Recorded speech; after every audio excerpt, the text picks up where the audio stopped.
Le père de mon petit ami ne savait pas que j'étais la nouvelle chef de cardiologie. Il pensait que j'étais juste une fille qui sortait avec son fils. Au dîner, il a commencé à me faire la leçon sur la médecine. Puis je lui ai dit qui j'étais. Je me souviens encore du moment exact où les couverts ont cessé de tinter. Le père de mon petit ami était assis en bout de table. Une main enroulée autour d'un verre de vin rouge, l'autre gesticulant lentement dans les airs comme le font les gens absolument certains d'être la personne la plus informée de la pièce. Il parlait de cardiologie depuis 20 minutes. Pas exactement à moi, plutôt en ma direction. De la manière dont on fait la leçon à un mur que l'on a décidé d'éduquer. Et puis je l'ai dit, doucement, comme je dis la plupart des choses. Je pense que je comprends assez bien le domaine. Je suis la nouvelle chef de cardiologie à Harov. Le verre qu'il tenait n'est pas tombé, mais peu s'en est fallu. Pour comprendre comment nous en sommes arrivés à ce moment, il faut remonter à environ 3 semaines plus tôt, un mercredi soir, lorsque mon petit ami est rentré à la maison avec des plats thaïlandais à emporter et ce regard particulier sur son visage. Celui qui signifie qu'il a répété quelque chose dans la voiture. Je venais de terminer un service de 12 heures. Mon badge était encore accroché à ma veste. J'étais assise à la table de la cuisine avec une tasse de café froid et une pile de rapports du service qui nécessitait ma signature avant vendredi. J'étais officiellement chef de cardiologie au centre médical Harov depuis 11 jours. L'encre sur la lettre de nomination semblait encore fraîche. Mon petit ami a posé la nourriture sur le comptoir et m'a regardé avec cette expression prudente et mesurée. Mes parents veulent que nous dînions avec eux, a-t-il dit. Ce week-end. J'ai levé les yeux. D'accord, il y a juste une chose. J'ai posé mon stylo. D'après mon expérience, cette phrase n'arrive jamais seule. Il a sorti 2 assiettes du placard avant de continuer.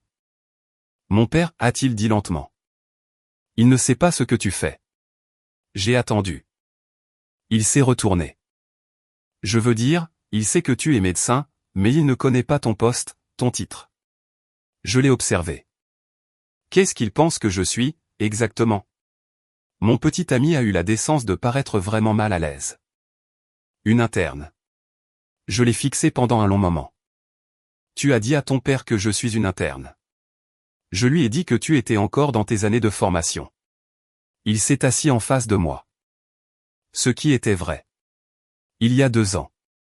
Ce n'est plus vrai maintenant. Je sais. Je me suis adossé à ma chaise. Depuis combien de temps sommes-nous ensemble? 2,5 ans. Et depuis 2,5 ans, ton père croit que je suis une interne en médecine. Il a grincé des dents. J'avais l'intention de le corriger, mais chaque fois que le sujet revenait, j'avais l'impression que ça allait devenir toute une histoire. Et je voulais qu'il te rencontre d'abord en tant que personne. Je comprenais ce qu'il disait, même si je n'étais pas entièrement d'accord avec la méthode. En médecine, j'avais passé toute ma carrière à me présenter d'abord par mes qualifications. Chef, interne, fellow, titulaire, chef. Le titre arrivait toujours avant toute autre chose me concernant. Il y avait quelque chose de presque séduisant à l'idée d'entrer dans une pièce simplement en tant que personne. Mais quand même. Bien, ai-je dit. Mon petit ami a expiré comme s'il avait retenu son souffle depuis le parking. Son père avait été cardiologue lui-même. 30 ans au centre médical Harov, le même hôpital où je venais d'être nommé chef de service. Il avait pris sa retraite il y a 4 ans, pas entièrement par choix. L'administration avait restructuré le personnel de direction, et il avait dépassé l'âge limite pour le poste qu'il avait occupé pendant près de 2 décennies. Mon petit ami l'a dit prudemment, mais j'ai compris ce que cela signifiait. Son père n'était pas parti de son plein gré. Il en portait encore les séquelles. Il était traditionnel, de la manière dont cette génération de médecins le devient parfois, croyant que la médecine était meilleure avant, que les normes avaient baissé, que les jeunes médecins d'aujourd'hui étaient techniquement formés mais fondamentalement mous. Il avait des opinions bien arrêtées sur les femmes dans les spécialités à haute pression, pas hostile, a dit mon petit ami, juste sceptique, vieille école. Il croyait que certains rôles exigeaient une sorte de ténacité qu'il n'avait jamais vraiment vu prouvée par les femmes avec lesquelles il avait travaillé. J'avais entendu des variations de cette opinion environ 400 fois dans ma carrière. C'était pratiquement un meuble à ce stade. Sait-il que Harov a un nouveau chef de cardiologie? Ai-je demandé. Mon petit ami a hoché la tête lentement. Il l'a mentionné une fois. A dit qu'il espérait qu'ils avaient enfin choisi quelqu'un de sérieux. Il a dit ça, ses propres mots. Je suis resté silencieuse un moment. Dehors, par la fenêtre de la cuisine, la ville continuait sans nous. Un camion de livraison est passé en grondant. Le chien de quelqu'un a aboyé 2 fois et s'est arrêté. D'accord, ai-je dit finalement. Mon petit ami a levé les yeux. D'accord, quoi? Je viendrai dîner. Je viendrai en tant que ta petite amie. Sans titre. Il a cligné des yeux. Tu es sûr? Ton père veut rencontrer une personne. Je peux être une personne pour un dîner. J'ai pris ma fourchette. Mais je ne vais pas mentir s'il me le demande directement.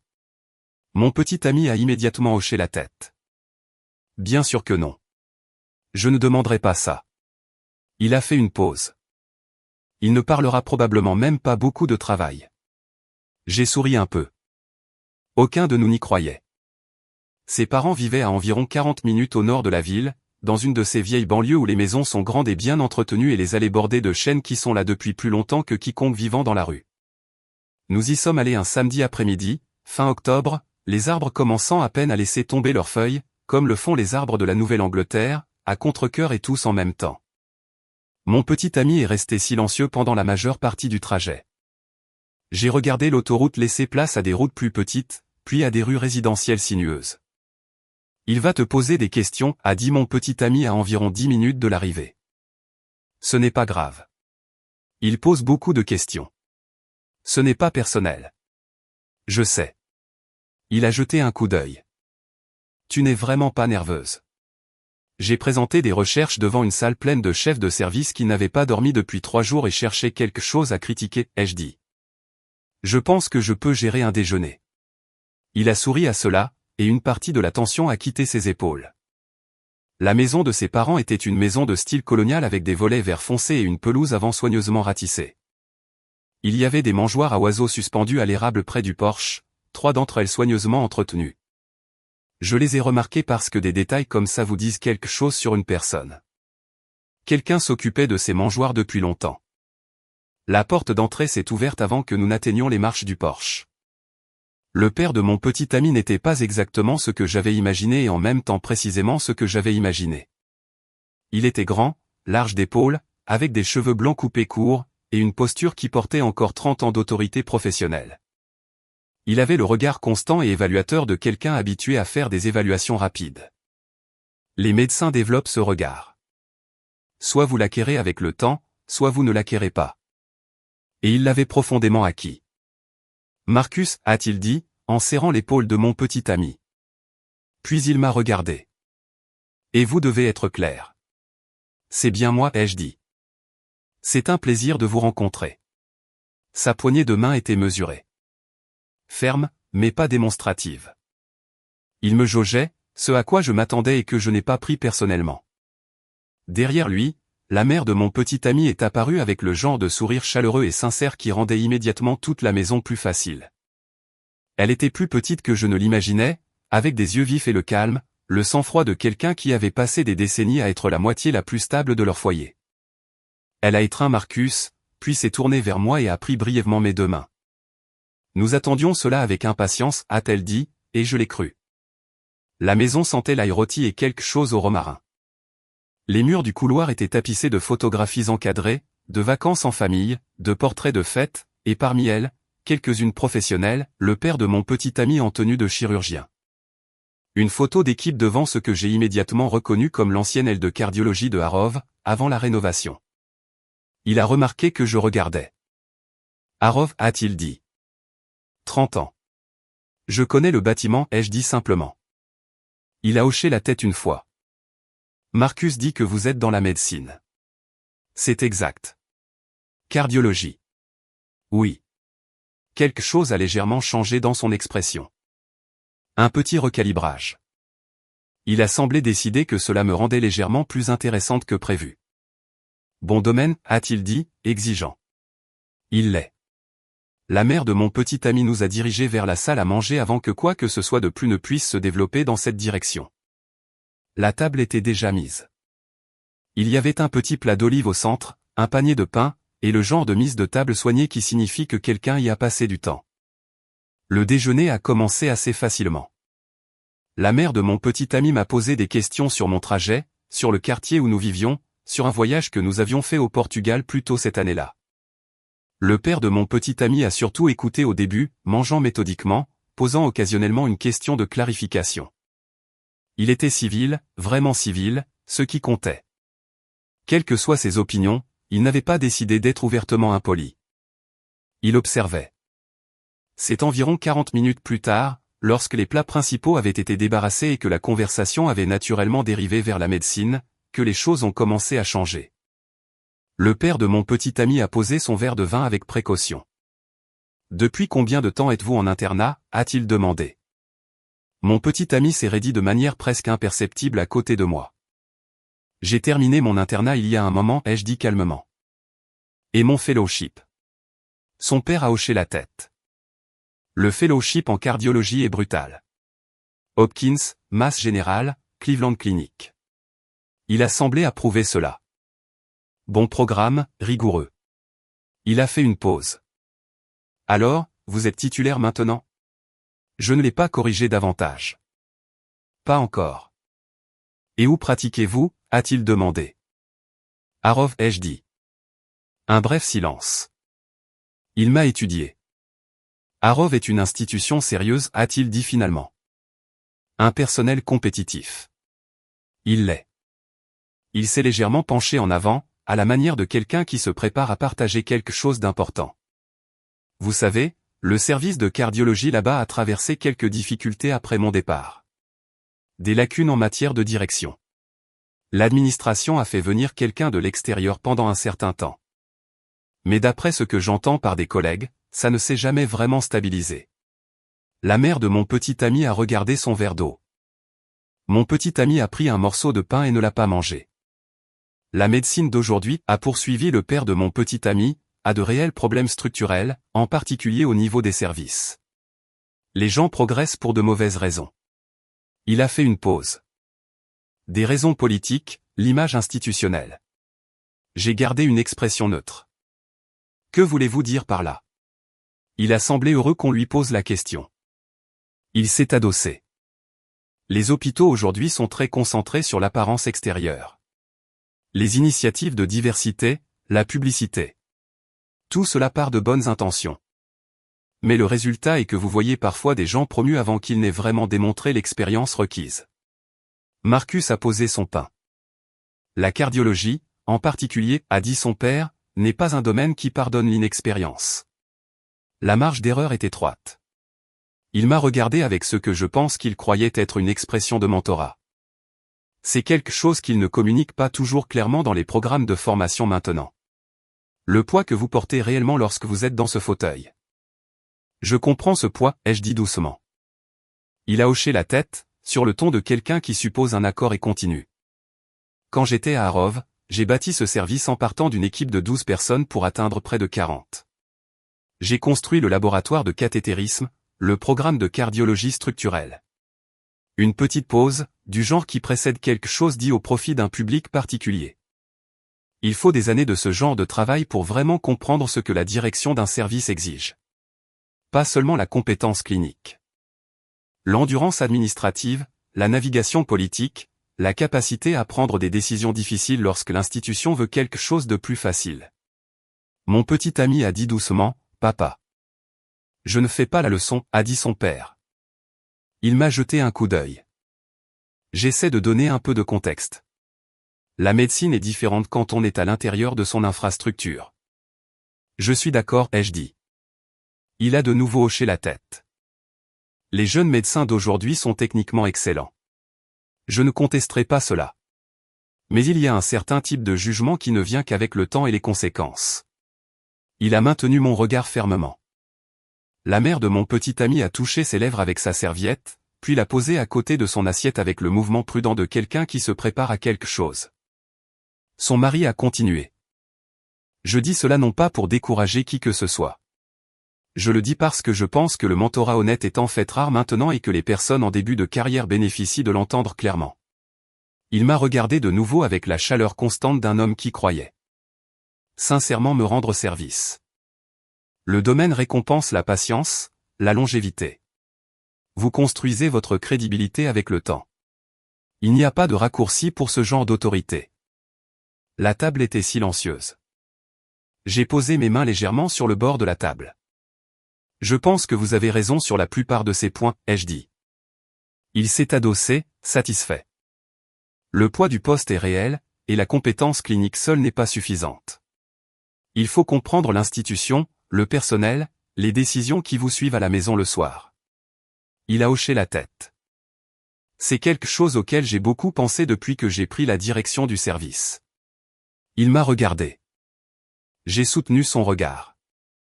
Je suis la nouvelle chef de cardiologie à Harrov. La pièce est devenue silencieuse. Pas le réfrigérateur, pas le vent dehors, pas la petite horloge sur l'étagère au-dessus du buffet. La mère de mon petit ami est restée parfaitement immobile. Mon petit ami regardait la table avec une expression mêlant à parts égales l'effroi et le soulagement. Le visage de son père a traversé plusieurs phases en succession rapide, la confusion, puis un nouveau calcul, puis quelque chose qui ressemblait, sous tout le reste, à l'embarras spécifique d'un homme qui venait de s'entendre en différé. Il n'a rien dit pendant un long moment. Chef de cardiologie, a-t-il répété. Sa voix avait entièrement perdu sa qualité didactique. Oui. À Harrov. Oui. J'ai commencé il y a 6 semaines. Un autre silence. Il a regardé son fils. Marcus a brièvement croisé le regard de son père, puis a détourné les yeux. Tu savais, a dit son père. Marcus a dit prudemment. Je voulais que tu la rencontres d'abord. Son père a absorbé cela. Puis il s'est tourné vers moi. Il avait l'expression contrôlée d'un homme qui avait passé des décennies à gérer ses réactions dans des salles à enjeux élevés. Mais sous ce contrôle, je pouvais voir autre chose. L'inconfort particulier d'une personne passant en revue, phrase par phrase, tout ce qu'elle avait dit au cours de la dernière heure. La lacune en matière de direction que vous avez mentionnée, ai-je dit doucement. Elle était réelle. La transition a été difficile. J'ai passé les 2 premières semaines à faire des bilans de service consécutifs juste pour comprendre où en étaient les choses. Il m'a regardé fixement. Vous êtes sérieuse? Je le suis. Une pause. Quel âge avez-vous? A-t-il demandé. Pas méchamment, plutôt comme quelqu'un essayant de recalibrer une carte qu'il pensait comprendre. 32. Il n'a rien dit. Mais quelque chose a changé dans la ligne de ses épaules. Ce n'était pas de la colère. C'était le poids lent et arrivant de la reconnaissance. La mère de mon petit ami s'est penchée et a rempli le verre d'eau de son mari, même s'il était presque plein. C'était le genre de choses que l'on fait quand on a besoin que ses mains fassent quelque chose. Eh bien, a-t-elle dit avec le sang-froid mesuré d'une femme qui avait clairement navigué dans de nombreux moments de ce genre pendant de nombreuses décennies. Cela met une certaine partie de cette conversation sous un jour différent.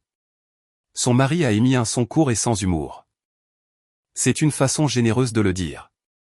Je le pensais, a-t-elle dit. Il est resté silencieux un autre moment. Puis il m'a regardé avec une expression dépouillée de sa confiance antérieure. Juste un homme, maintenant, assis à sa propre table, regardant la personne à qui il s'était adressé comme si elle était une étudiante. Je vous dois des excuses, a-t-il dit. Vous n'êtes pas obligé. J'ai passé la meilleure partie d'une heure, a-t-il continué avec la détermination de quelqu'un qui préfère finir les choses difficiles une fois qu'il les a commencées. À expliquer la cardiologie à la chef de cardiologie de mon ancien hôpital. Un temps. Je pense que je suis obligé. Mon petit ami a expiré de manière audible. Sa mère a regardé son mari avec quelque chose qui aurait pu être de la fierté. Je l'ai regardé. Vous n'essayez pas d'être méchant, ai-je dit. Vous parliez de quelque chose qui vous tient profondément à cœur. Cela n'excuse pas le fait de parler à quelqu'un de haut. Non, ai-je convenu. Mais ça l'explique. Il m'a étudié un moment. Quelque chose dans son expression a de nouveau changé. Pas de l'embarras maintenant, mais de la curiosité. Le genre de regard qui apparaît lorsqu'une personne a fini d'être embarrassée et a commencé à être sincèrement intéressée. Fellowship à la Cleveland Clinic, a-t-il dit lentement. Et puis directement titulaire à Harrov. Titulaire associé pendant 2 ans. Puis le poste s'est libéré.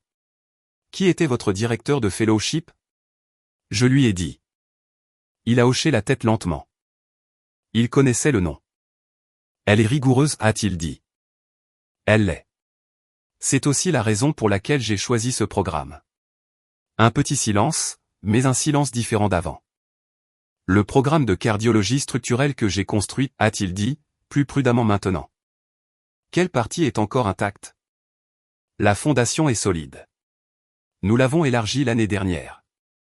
Ajoutez la réparation valvulaire assistée par robot. Il a légèrement haussé les sourcils. C'était en attente d'approbation quand je suis parti. Cela a été approuvé environ 8 mois après votre retraite. Le comité l'a fait passer au printemps suivant. Il a hoché la tête lentement. J'ai entendu des rumeurs à ce sujet, mais rien de confirmé. Il est resté silencieux un moment. Comment va l'équipe? Et juste comme ça, la dynamique dans la pièce a entièrement changé.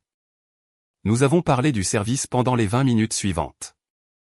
Non pas comme un professeur et une élève, mais comme deux cardiologues qui se trouvaient connaître la même institution sous des angles différents, à des époques différentes. Ils savaient des choses sur l'histoire ancienne de Harov qui ne figuraient dans aucun document écrit que j'avais trouvé. Je savais des choses sur la direction que prenait le service qu'ils n'avaient aucun moyen de savoir. Nous avons comblé les lacunes de l'autre sans que l'un de nous ne décide de le faire. Mon petit ami s'est adossé à sa chaise et nous a regardés avec l'expression tranquillement stupéfaite d'un homme qui s'était préparé à une collision et avait plutôt assisté à toute autre chose. Sa mère a croisé son regard de l'autre côté de la table et lui a adressé le petit regard satisfait de quelqu'un qui avait soupçonné depuis le début que les choses aboutiraient à quelque chose de valable. Après que la table a été débarrassée, mon petit ami a aidé à porter les assiettes à la cuisine. Sa mère a suivi avec les plats de service. Son père et moi sommes restés à table un moment. La conversation s'est installée dans un registre plus calme. Il a fait tourner lentement son verre de vin dans sa main. Je veux dire quelque chose. D'accord. Ce que j'ai dit plus tôt sur l'image institutionnelle, sur les gens promus pour de mauvaises raisons. Il m'a regardé directement. Je le pensais de manière générale, mais je l'ai dit dans une direction qui n'était pas juste. Je comprenais ce que vous vouliez dire. C'est en partie ce qui me dérange. Il a posé le verre. Vous avez compris et vous êtes resté avec ça. Vous ne m'avez pas corrigé. Vous avez juste. Il a fait une pause. Vous m'avez juste laissé continuer. Vous n'aviez pas entièrement tort sur le paysage, ai-je dit. Une partie de ce que vous avez décrit est réelle. Mais pas vous. Je ne le pense pas, mais je ne suis probablement pas le juge le plus objectif de cela. Il a presque souri à cela. C'est une réponse prudente. J'ai appris à être prudente avec certaines questions. Il est resté silencieux un moment. Puis il a dit, ma belle-fille ne devrait pas avoir à subir ça. Peu importe ce qu'il est juste de dire sur le paysage. J'ai remarqué qu'il a dit belle-fille. Mon petit ami et moi avions parlé de mariage, mais pas formellement, pas encore. Son père a utilisé le mot comme si c'était déjà décidé. Je n'étais pas sûr qu'il l'ait fait exprès. Je veux vous demander quelque chose, a-t-il dit. Allez-y. Quand je parlais. Tout ça, l'histoire du service, le discours sur le leadership. Il a fait une pause. Est-ce que quelque chose de tout cela était utile ou était-ce entièrement une perte de votre temps? J'ai considéré la question honnêtement. La partie sur la navigation politique, ai-je dit. La façon dont vous avez formulé l'endurance institutionnelle. C'était utile. Non pas parce que je n'y avais pas pensé, mais parce que je ne l'avais pas entendu dit aussi clairement. Il m'a regardé. Vous êtes généreuse. Je suis honnête. Je n'ai pas le temps d'être généreuse. Il a laissé échapper un son calme qui était presque un rire. Non, j'imagine que non. Mon petit ami est apparu dans l'embrasure de la porte. Il a regardé entre nous. Tout va bien? Nous allons bien, a dit son père. Il m'a jeté un bref coup d'œil. Nous parlons. Mon petit ami s'est retiré vers la cuisine avec un soulagement visible. Son père s'est adossé à sa chaise et a regardé le plafond un moment, comme le font les gens lorsqu'ils organisent quelque chose intérieurement. Je suis parti en retraite en mauvais termes, a-t-il dit finalement. Je sais, Marcus l'a mentionné. Il m'a jeté un coup d'œil. Qu'est-ce qu'il a dit? Que ce n'était pas entièrement votre choix. Il a hoché la tête une fois. L'administration voulait restructurer. J'avais 58 ans. J'avais occupé ce poste pendant 17 ans. Ils ont été polis à ce sujet. Il a fait une pause. Mais j'ai compris ce que poli signifiait. Il est resté silencieux un moment. Je pense que j'ai passé les 4 dernières années à être plus en colère à ce sujet que je ne le réalisais. Et une partie de cette colère a pris la forme d'opinion sur la façon dont la médecine a changé. J'ai écouté sans interrompre. C'est plus facile, a-t-il continué, de croire que le domaine a décliné après votre départ que de croire que le domaine a simplement continué sans vous. Il m'a regardé. C'est une chose difficile à admettre. Ça l'est, ai-je dit. Vous êtes la continuation, a-t-il dit. Pas amèrement, juste simplement. Une partie, ai-je dit. Vous avez construit beaucoup de ce avec quoi je travaille. Il est resté silencieux un long moment. Je n'y avais pas pensé de cette façon. Le laboratoire de cathétérisme que vous avez mentionné. Le programme de cardiologie structurelle. Ils n'ont pas disparu lorsque vous êtes parti en retraite. Je suis entré dedans. Je les utilise tous les jours. J'ai fait une pause. Ce n'est pas rien. Sa mâchoire a bougé légèrement. Il a baissé les yeux sur la table. Ma directrice de fellowship disait, ai-je continué, que le meilleur signe qu'un mentor a jamais construit quelque chose de réel, c'est quand il ne peut plus voir où son travail se termine et où celui de la génération suivante commence. Il n'a rien dit pendant un moment. Puis il a dit doucement, on dirait qu'elle sait de quoi elle parle. Elle sait. La mère de mon petit ami est apparue dans l'embrasure de la porte. Elle a regardé son mari avec l'expression douce et savante de quelqu'un qui lit une pièce qu'elle a passé des décennies à apprendre à lire. Un café, a-t-elle demandé. S'il vous plaît, ai-je dit. Il a levé les yeux vers sa femme. Oui. Et puis il a ajouté d'une voix plus basse. Merci. Elle a hoché la tête une fois et a disparu dans la cuisine. Dans ce petit échange, j'ai compris beaucoup de choses sur leur mariage. Nous avons pris le café dans le salon. La conversation s'est orientée vers un terrain plus facile, le nouveau bâtiment nord de l'hôpital, une conférence à laquelle j'assistais en décembre, un article que son ancien collègue avait récemment publié, qu'il avait lu 2 fois et avec lequel il n'était pas d'accord. Je l'avais aussi lu et je n'étais pas d'accord. Et nous avons passé 15 minutes à être en parfait accord sur ce qui n'allait pas dans la méthodologie. Mon petit ami s'est assis à côté de moi sur le canapé et n'a presque rien dit, ce qui, je pense, était la chose la plus sage qu'il pouvait faire. Avant notre départ, son père nous a accompagnés à la porte. Il a serré la main de mon petit ami. Puis il s'est tourné vers moi. Claire, a-t-il dit. Oui. Il m'a regardé avec l'expression d'un homme qui choisissait ses mots plus soigneusement qu'il ne l'avait fait de tout l'après-midi. J'espère que vous reviendrez. J'aimerais bien. Il a hoché la tête. J'ai 30 ans d'opinion sur ce service que personne n'a voulu entendre depuis ma retraite. Une pause. Certaines d'entre elles pourraient même être utiles. J'ai souri. Je vous prends au mot. Il a semblé légèrement surpris, comme s'il s'attendait à de la politesse plutôt qu'à de la sincérité.